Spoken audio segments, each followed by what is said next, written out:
Hello, আসসালামু আলাইকুম প্রিয় শিক্ষার্থীরা। আজকের ক্লাসে আমরা পদার্থবিজ্ঞানের আধুনিক পদার্থবিজ্ঞানের সূচনা এই অধ্যায়টা পড়ব এবং এই অধ্যায়ের আরইউ এবং জিএসটির জন্য যেই টপিকগুলো ইম্পর্টেন্ট সেই টপিকগুলোর থিওরি প্লাস বেসিক প্লাস সেই টপিক থেকে কোশ্চেন সবকিছু নিয়ে আলোচনা করব। তোমরা যারা গত ক্লাসগুলো করছো তোমরা জানো আমরা প্রথমে বেসিক নিয়ে আলোচনা করি, এরপর সেটার উপর অ্যানালাইসিস করি এবং যেই টপিকগুলো পড়ানো হয় সেই টপিকগুলো থেকে ম্যাক্সিমাম 90 থেকে 95% কোশ্চেন কমন পড়ার চান্স বেশি এই অধ্যায় থেকে যদি কোশ্চেন হয় এবং সেই টপিকে আমরা বেসিক ক্লিয়ার করব এবং সেই টপিক থেকে কোশ্চেন সলভ করব যাতে করে কোশ্চেন ব্যাংক সলভ করলে তোমার অতি দ্রুত তুমি সলভ করতে পারো। তো শুরু করা যাক। তোমার যদি প্রিপারেশন যে কোনো অবস্থায় থাকে সেই কোনো অবস্থায় তুমি এই ক্লাসটা করতে পারো। তো প্রথম যে টপিকটা সব থেকে বেশি ইম্পর্টেন্ট যে টাইপের সেগুলো হলো কাল দীর্ঘায়ন, দৈর্ঘ্য সংকোচন এবং আপেক্ষিক ভরের আপেক্ষিকতা। তো আমরা প্রথমেই কাল দীর্ঘায়নে আসি। কাল দীর্ঘায়নে যেই ঝামেলাটা হয়, কাল দীর্ঘায়নের সূত্রটা হলো t equal t nought root over 1 minus V square by C square. এখন এই জায়গায় সব থেকে বেশি ঝামেলা হয় যে আমার আসলে টি কোনটা টি নট কোনটা, এই জায়গাটাই মানুষের আসলে ক্যাচ করতে সব থেকে ঝামেলা হয়। ধরো আমি যদি একটা এক্সাম্পল দিই, যে ধরো একটা মহাকাশ যান আছে, এটা একটা মহাকাশ যান। তো এটা পৃথিবী, এইদিকে একটা মহাকাশ যান ভি বেগে ঘুরতেছে। ওকে, এদিকে একটা মহাকাশ যান ভি বেগে ঘুরতেছে। সেই ক্ষেত্রে তার জন্য যে টিটা হবে, সেটা হলো টি নট। তার জন্য যে টিটা হলো সেটা হলো টি নট। এবং এইখানে একজন ব্যক্তি, তুমি ধরো দাঁড়ায় আছো, তুমি যে টাইমটা কল্পনা করতেছো বা যে টাইমটা পরিমাপ করতেছো সেই টাইমটা হলো টি। সেই টাইমটা হলো টি। তো এই ব্যক্তিটা অ্যাকচুয়াল, মানে তুমি সাপোজ তুমি মহাকাশ যানে ঘুরে আসতেছো, তুমি যে সময়টা অতিবাহিত করতেছো সেটা হলো টি নট। এবং একজন ব্যক্তি পৃথিবীতে বসে কল্পনা করতেছে তুমি ঘুরে আসলা, পৃথিবীতে বসে যে টাইমটা দেখতেছে সেই টাইমটা হলো টি। তো এই টাইপের ম্যাথ ধরে থাকে যে তুমি সাপোজ যে তুমি পৃথিবী থেকে ঘুরে আসছো কোথাও, একজন ব্যক্তি পৃথিবী থেকে 25 বছর বয়সে, ধরো 25 বছর পৃথিবীর সময় সে ঘুরে আসছে। তো তার জন্য সময় কত? এই যে 25 বছর দেওয়া আছে না, এটা হলো টি, এবং সে যে ঘুরে আসছে সেটা হলো টি নট।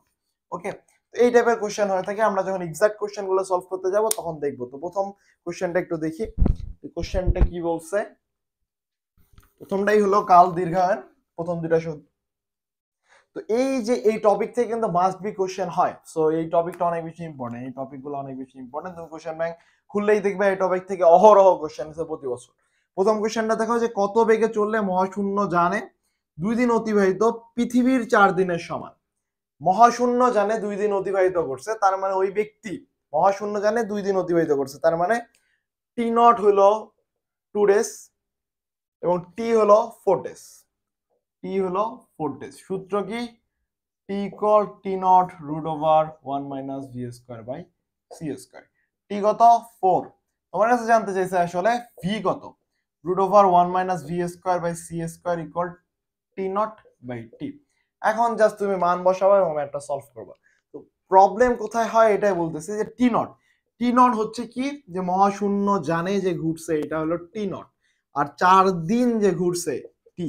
পৃথিবী থেকে যেটা পরিকল্পনা, যেটা তুমি কল্পনা করতেছো, পৃথিবী থেকে যেটা পরিমাপ করতেছো সেটা হলো টি, এবং তুমি অ্যাকচুয়ালি যে সময়টা অতিবাহিত করছো সেটা হলো টি নট।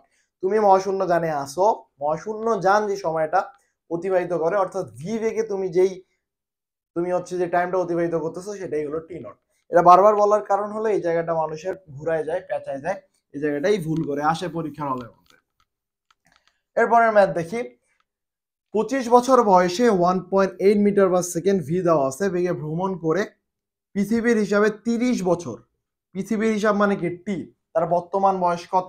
অর্থাৎ একজন ব্যক্তি, সাপোজ আমার বয়স এখন 25, আমি 25 বছর বয়সে এখন থেকে আমি একটা মহাশূন্য যানে চলে গেছি কোথাও একটা, এবং পৃথিবীর হিসাবে আমি 30 বছর পর আবার ওই স্থানে ব্যাক করছি। সেই ক্ষেত্রে আমার বর্তমান যে বয়সটা সেটা আসলে কত? 25 প্লাস আমি যে টি নটটা অতিবাহিত করছি সেটাই হলো আমার বর্তমান বয়স। তো আমার বর্তমান বয়স হওয়া উচিত 25 প্লাস টি নট, কারণ টি নট অ্যাকচুয়ালি আমি অতিবাহিত করছি। পৃথিবীর হিসাবে তো আমি অতিবাহিত করে আসি নাই, আমি তো আমার হিসাবে, আমার বেগের হিসাবে অতিবাহিত করছি। তো দেখো, তার মানে আমাকে আগে বের করতে হবে t equal t nought root over 1 minus V square by C square. T কত দেওয়া আছে? দেখো টি দেওয়া আছে তোমাকে পৃথিবীর হিসাবে 30 বছর অতিবাহিত করছো, 30। তার মানে টি নট যদি আমি বলি, t nought equal 30 into root over 1 minus 1.8 into 10 to the power 8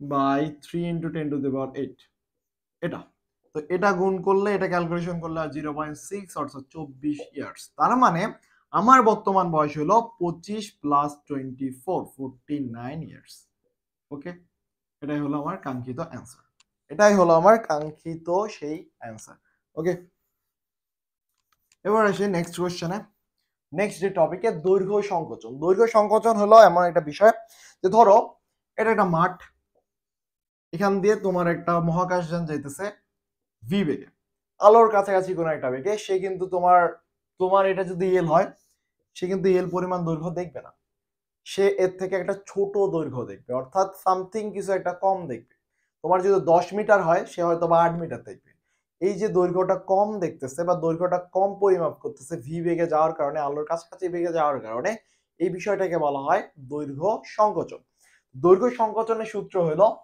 L equal L naught root over 1 minus v square by c square এই জায়গায় এখন প্যাচটা লাগবে কোথায় L নটটা হলো নিশ্চল দৈর্ঘ্য নিশ্চল দৈর্ঘ্য বলতে কি বোঝানো হইতেছে অ্যাকচুয়াল যে দৈর্ঘ্যটা এই যে মহাকাশচারী যে গেছিল না তার আগে যে দৈর্ঘ্যটা ছিল যে 8 মিটার দৈর্ঘ্য যে 10 মিটার দৈর্ঘ্যটা ছিল এটা হলো L নট আর সে যে মাপলো 8 মিটার এটা হলো L ওকে এই জায়গাটাই প্যাচ লাগার কথা কারণ টি নটের ক্ষেত্রে আমি দেখছি অ্যাকচুয়ালি আমি যে বয়সটা অতিবাহিত করছি সেটা ছিল টি নট কিন্তু এখানে এল নট কি এল নট হলো আসল যে দৈর্ঘ্যটা যেটা হচ্ছে নিশ্চল দৈর্ঘ্য নিশ্চল বেগে যে দৈর্ঘ্যটা সেটা হলো এল নট এবং চলমান যে দৈর্ঘ্যটা সেটা হলো এল এখন এটা সেই সূত্র এখন এটা ম্যাথ সলভ করি তাহলেই বুঝতে পারবো যে আসলে কি হচ্ছে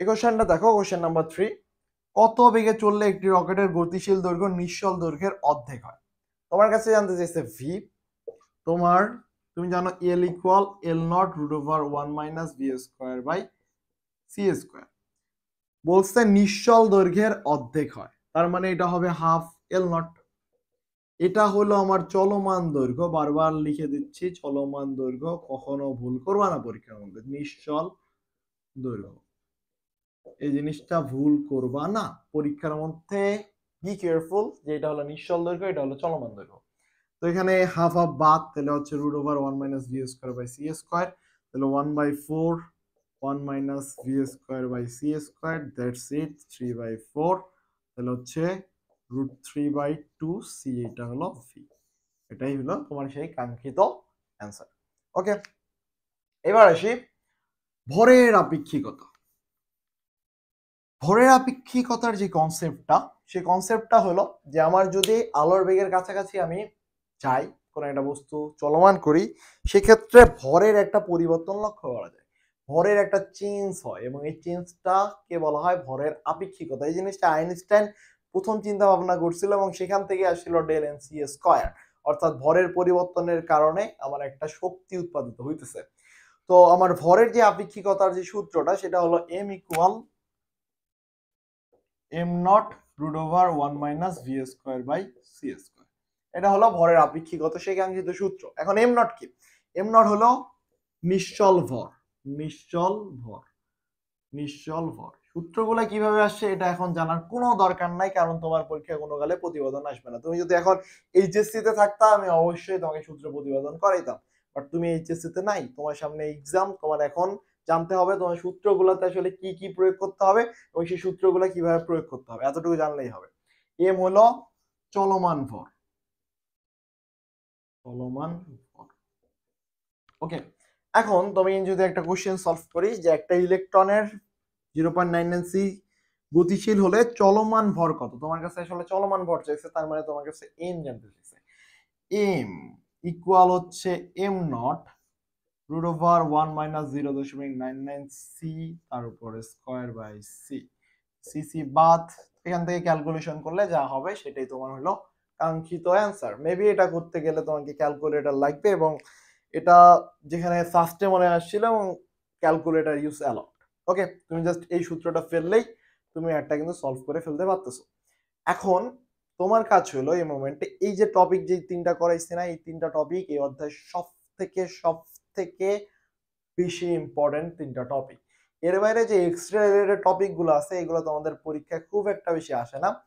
এর বাইরে তোমার যে থিওরিগুলো পড়তে হবে alpha, beta, gamma, alpha, beta, gamma এদের হচ্ছে ব্যবহার, এদের যেই চরিত্র ক্যারেক্টারিস্টিক্স, আলফা হচ্ছে কোনটা ধনাত্মক, কোনটা ঋণাত্মক, কোনটা নিরপেক্ষ, এই যে একটা চার্ট পাবা সেই চার্টটা মুখস্থ করবা বইয়ের মধ্যে। এবং এই যে 3টা টপিক আছে না, এই 3টা টপিক থেকে যতগুলা কোশ্চেন পাবা আমি হাইলি রেকমেন্ড করব বইয়ের এক্সাম্পলের ম্যাথগুলো করো, বইয়ের এক্সাম্পলের ম্যাথগুলো করো এই 3টা টপিকের উপর বেস করে। তাহলে তোমার আইডিয়াটা আরো বেশি ক্লিয়ার হবে, কোন সূত্র কিভাবে প্রয়োগ করা যায় সেটা বেশি ক্লিয়ার হবে। এবং এর বাইরে থেকে কোশ্চেন ব্যাংক তো মাস্ট বি সলভ করতে হবে, কোশ্চেন ব্যাংক অবশ্যই সলভ করতে হবে এবং কোশ্চেন ব্যাংক সলভ করা ম্যান্ডেটরি। এই ছিল আজকের ভিডিও। ক্লাসগুলো কেমন হচ্ছে অবশ্যই কমেন্ট করে জানাবা। তোমাদের ফিডব্যাক আমাদের নতুন নতুন ক্লাস তৈরি করার জন্য ইন্সপায়ার জায়গায়। এবং অবশ্যই অবশ্যই তোমরা ক্লাস ভালো লাগলে ফিডব্যাক জানাবা, খারাপ লাগলেও কিভাবে ইমপ্রুভ করা যায় সেই বিষয়টাও তুমি কমেন্টে জানাইতে পারো। এই ছিল আজকের ভিডিও, ধন্যবাদ, দেখা হচ্ছে নেক্সট ভিডিওতে।